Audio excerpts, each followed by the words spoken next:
Hello all, welcome back to our channel నేత్ర vlogs in Telugu. ఈరోజు మీకు రోజెస్కి అలాగే ఫ్లవరింగ్ ప్లాంట్స్కి ఒక మంచి ఫ్లవర్ బూస్టింగ్ ఫెర్టిలైజర్, అది కూడా హోమ్ మేడ్ జీరో కాస్ట్లో వేస్ట్గా పడేసే వాటితో తయారు చేసి ఇవ్వచ్చండి. పూల మొక్కలు మాత్రమే పెంచుకునే వాళ్ళు చక్కగా ఏది కొనుక్కోకుండా మొక్కలను అయితే పెంచుకోవచ్చు. వాటి గురించి ఈరోజు మీకు వీడియో షేర్ చేస్తానండి. ముందుగా మన ఛానల్ని ఎవరైనా కొత్తగా చూస్తున్నట్లయితే ప్లీజ్ లైక్ చేయండి, షేర్ చేయండి, ఛానల్ని సబ్స్క్రైబ్ చేసుకొని పక్కనే ఉన్న బెల్ ఐకాన్ని యాక్టివేట్ చేసి పెట్టుకుంటే నేను వీడియో పెట్టిన వెంటనే నోటిఫికేషన్ అయితే వస్తుందండి. సో దట్ మీరు మిస్ అవ్వకుండా అయితే చూడొచ్చు. ఇక్కడ చూస్తున్నారు కదండి, మా గార్డెన్లో ఫ్లవర్స్ అయితే ఎంత బాగా వచ్చాయో. ఇంత బాగా రావడానికి నేను ఎప్పటికప్పుడు ఫెర్టిలైజర్ అయితే ఇస్తూనే ఉంటానండి. అవి బ్లూమ్ అవుతూ ఉంటాయి. పూల మొక్కల విషయంలో ఒకటి గుర్తుపెట్టుకోవాలండి, పీహెచ్ అనేది చాలా ఇంపార్టెంట్. పీహెచ్ లెవెల్ అనేది లోగా ఉండాలి. ఎప్పుడైతే పీహెచ్ ఇంక్రీజ్ అవుతుందో వాటికి పూలు అనేవి అయితే సరిగా రావు. ముఖ్యంగా రోజా మొక్కల్లో అయితే పీహెచ్ అనేది బ్యాలెన్స్డ్గా ఉండేటట్లయితే చూసుకోవాలండి. పీహెచ్ని తగ్గించడానికి సిట్రస్కి సంబంధించిన ఫెర్టిలైజర్ని అయితే మనం ఇస్తూ ఉండొచ్చు. ఫ్లవర్స్ అనేది చక్కగా పూస్తూ ఉంటాయండి. చూస్తున్నారు కదా, ఫ్లవర్స్ ఇంత బాగా రావడానికి ఎప్పటికప్పుడు మనము ప్రూనింగ్ అయితే చేస్తూ ఉండాలండి. ఇప్పుడు ఫెర్టిలైజర్ గురించి అయితే తెలుసుకుందాము. ఇక్కడ చూస్తున్నారు కదండి, ఇవైతే బనానా పీల్స్ అండి. బనానాల తొక్కల్ని ఇలాగ ఎండలో ఒక 4-5 డేస్ ఎండబెడితే ఇలా అవుతాయండి. దీంతోపాటు ఆలు పీల్స్ అండి. ఇంకా ఆలుని తొక్క తీసిన తర్వాత వస్తుంది కదా పీల్, ఇలాగా ఎండబెట్టేసి మనము పౌడర్ లాగా కన్వర్ట్ చేసుకొని మొక్కలకి ఇవ్వచ్చు. అలాగే లిక్విడ్ రూపంలో కూడా మన మొక్కలకైతే ఇవ్వచ్చండి. ఇంకా ఇవి వచ్చేసి ఆరెంజ్ పీల్స్ అండి. నేను ఏవి కూడా వేస్ట్గా అయితే పడేయనండి. అన్నీ కూడా ఇలా ఎండబెట్టేసి పౌడర్ లాగా చేసుకొని మొక్కలకి ఇస్తూ ఉంటాను. ఇది వచ్చేసి ఆనియన్ పీల్స్ అండి. ఇవన్నీ కూడా ఇప్పుడు దేనికి అదే సపరేట్గా మిక్సీ అయితే చేసేసుకుందామండి.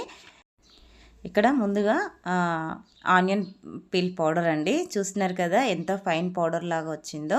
ఇలాగా మిక్సీ పట్టుకొని ప్రతి 15 రోజులకు ఒకసారి మనం మొక్కలకు ఇస్తేనైతే మనము ఎక్స్పెక్ట్ చేయనంత బ్లూమింగ్ వస్తుందండి. ఇది వచ్చేసి బనానా అండి. మీకు తెలుసు కదా, బనానాలలో అయితే ఎన్పికే చాలా రిచ్గా ఉంటుంది.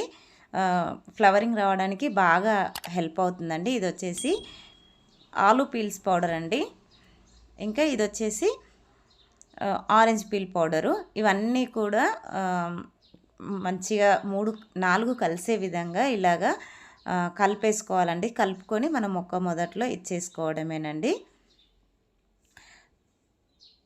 ఆనియన్ పీల్స్ పౌడర్లో అయితే పొటాషియం, నైట్రోజన్, ఫాస్ఫరస్, మొక్కలకు కావాల్సిన చాలా రకాల మైక్రోన్యూట్రియంట్స్ అనేది అయితే ఈ ఆనియన్ పీల్ పౌడర్లో అయితే ఉంటాయండి. అలాగే ఆలు పీల్ పౌడర్లో కూడా పొటాషియం, మెగ్నీషియం, ఫాస్ఫరస్, మొక్కలకు కావాల్సిన అన్ని రకాల న్యూట్రియంట్స్ ఇందులో కూడా ఉంటాయండి. ఇంకా మనకి ఆరెంజ్ పీల్స్ అనేది మొక్కల్లో పీహెచ్ లెవెల్ అనేది బ్యాలెన్స్డ్గా ఉంచుతుందండి. సో అందుకని ఇవన్నీ కూడా కలుపుకొని మొక్క మొదట్లో ఇచ్చుకోవాలండి. ఎప్పుడూ కూడా మనం ఏ ఫెర్టిలైజర్ ఇచ్చినా, అంటే లిక్విడ్ ఫెర్టిలైజర్ ఇచ్చినా, సాలిడ్ రూపంలో ఇచ్చినా, ఏది ఇచ్చినా సరే మొక్క మొదలనే ఇలా లూజ్ చేసుకొని ఇచ్చినట్లయితే మనం ఇచ్చిన ఫెర్టిలైజర్ అనేది నేరుగా మొక్క వేర్లకు అందుతుందండి. సో ఇలా చేసుకోవడం వల్ల రిజల్ట్ అనేది చాలా ఫాస్ట్గా ఉంటుంది. చూస్తున్నారు కదండి, ఇక్కడ ఇదైతే లాస్ట్ వీక్ దీనికి మస్టర్డ్ కేక్ ఫెర్టిలైజర్ అయితే ఇచ్చానండి. కొత్త కొత్త చిగుర్లు అయితే ఎంత బాగా వచ్చాయో చూడండి. ఒక వీక్ లిక్విడ్ ఫెర్టిలైజర్ ఇస్తే, ఒక వీక్ వచ్చేసి సాలిడ్ రూపంలో ఏదో ఒకటి ఇచ్చుకుంటూ ఉంటానండి. ప్రతి 15 రోజులకు ఒకసారి ఇలాగా హోమ్ మేడ్ ఫెర్టిలైజర్స్ అయితే ఏదో ఒకటి ఇస్తూనే ఉంటానండి. ఇలా ఇవ్వడం వల్లనే మన మొక్కల్లో కొత్త చిగుర్లు, అలాగే మొగ్గలు అనేది సీజన్తో సంబంధం లేకుండా ఎప్పుడు కూడా బ్లూమింగ్ అవుతూనే ఉంటాయండి. చూస్తున్నారు కదండి, ఈ మొక్క అయితే ఆల్మోస్ట్ చనిపోయే స్టేజ్ నుంచి కొత్త చిగుర్లు వచ్చి మొగ్గలైతే ఎంత బాగా వచ్చాయో. ఐ హోప్ ఈ వీడియో మీకు నచ్చిందనే అనుకుంటున్నాను. వీడియో నచ్చినట్లయితే ఒక లైక్ చేయండి, షేర్ చేయండి, ఛానల్ని సబ్స్క్రైబ్ చేసుకొని పక్కనే ఉన్న బెల్ ఐకాన్ని యాక్టివేట్ చేసి పెట్టుకుంటే నేను వీడియో పెట్టిన వెంటనే నోటిఫికేషన్ అయితే వస్తుందండి. సో దట్ మీరు మిస్ అవ్వకుండా అయితే చూడొచ్చు. ఇంకా గార్డెనింగ్ గురించి, అంటే న్యూ బిగినర్స్ ఉంటారు కదండి, వాళ్ళకి ఎలాంటి డౌట్స్ ఉన్నా సరే కామెంట్ రూపంలో చెప్పండి. తప్పకుండా నేను ఆ కామెంట్కి అయితే రిప్లై అయితే ఇస్తానండి. అందరికీ హ్యాపీ గార్డెనింగ్ అండి.